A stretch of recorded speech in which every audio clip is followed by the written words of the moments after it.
我们的亲爱的祖国的植物界非常丰富多彩，大多是生长在本国的金辉的植物和草药都要用的价值，它们可以解释治疗上百种不同的疾病。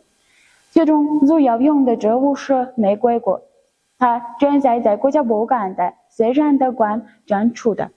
玫瑰果的高到3米，它从海拔开始可以看到在1000米到2200米。它可以看到在塔吉克斯坦的速度激发。玫瑰果的果实即可食用，又可入药，一般在生球完全的蜕变变成鲜红色是菜椒。